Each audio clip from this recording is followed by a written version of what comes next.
రండల్లుడు గారు బాగున్నారా? బాగున్నానండి. ఎలా ఉన్నారన్నయ్య? ఫైన్ అమ్మా. పెళ్లి పనులు ఎంతవరకు వచ్చాయి?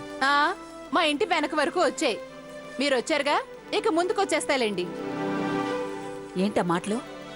మరి లేకపోతే బామర్ది పెళ్ళంటే బావగారు ఒక నెల రోజులు ముందొచ్చి పెళ్లి పనులు దగ్గరుండి చూసుకుంటారు. కానీ మీరు మొక్కుబడిగా ఇప్పుడొస్తున్నారు. కుదరలేదు సుకన్య. వీలైతే రావడానికి ప్రాబ్లం ఏముంది? అయినా పెళ్లి పనులు మొత్తం ఆర్య వాళ్ళకి కాంట్రాక్ట్కి ఇచ్చామన్నారుగా. నేనొచ్చి చేసేదే ఉంది. చాలండి, జరగబోయేది మా తమ్ముడు పెళ్లి ఒక్కటే కాదు, మరి మీ చెల్లెల్ది కూడా. మా చెల్లెల్దా? అంటే అపర్ణ గురించి నువ్వు మాట్లాడేది? అవునండి, అపర్ణ గురించే. మీ చెల్లెలు పెళ్లికి ఒప్పుకుంది. మంచి సంబంధం చూస్తే పెళ్లి కూడా అయిపోతుంది. ఎంత మంచి శుభవార్త చెప్పావు సుకన్య. నాకు చాలా హ్యాపీగా ఉంది. పోనీలే, ఇంతకాలానికి నా చెల్లి పెళ్లి కూతురు అవుతుంది. మీ కళ్ళల్లో ఈ ఆనందం చూడడం కోసమేనండి మీ చెల్లెల్ని ఒప్పించాము. మీరు ఒప్పించారా? అవునల్లుడు గారు, అసలు పెళ్ళే వద్దండి అపర్ణ.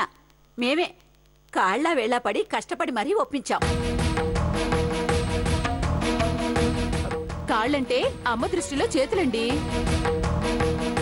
అయినా మా ఫ్యామిలీ గొప్పతనమేంటో ఇప్పటికైనా అర్థమైందా? ఆ రోజు మీ కుటుంబాన్ని బయటికి గెంటేశామని, మా తమ్ముడు మీ చెల్లెల్ని అన్యాయం చేశాడని, ద్రోహం చేశాడని, మోసం చేశాడని ఓ తెగ ప్రచారం చేశారు కదా. ఇప్పుడు అదే తమ్ముడు మీ చెల్లికి పెళ్ళైతేనే గాని తను పెళ్లి చేసుకోనని పట్టుబట్టబట్టే మేం వెళ్ళి మీ చెల్లిని పెళ్లికి ఒప్పించాం. నిజమా? అపర్ణ పెళ్ళైతేనే గానీ అర్జున్ పెళ్లి చేసుకుని అన్నాడా? అవునన్నయ్య. అపర్ణ అలా పెళ్లి చేసుకోకుండా ఉంటే తను పెళ్లి చేసుకున్నా సంతోషంగా ఉండలేను అన్నాడు.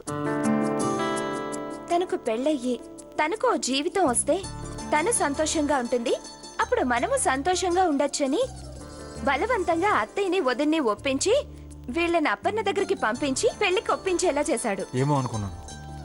వీడికి మనసుందే. వాడికి మనసు ఎప్పుడూ ఉందండి, కానీ మీకే వాడిని అర్థం చేసుకునే మనసు లేదు. చేసిన తప్పును సరిదిద్దుకుంటే ఇంకా ఎందుకు అపార్థం చేసుకుంటాను? అర్థం చేసుకుంటాను.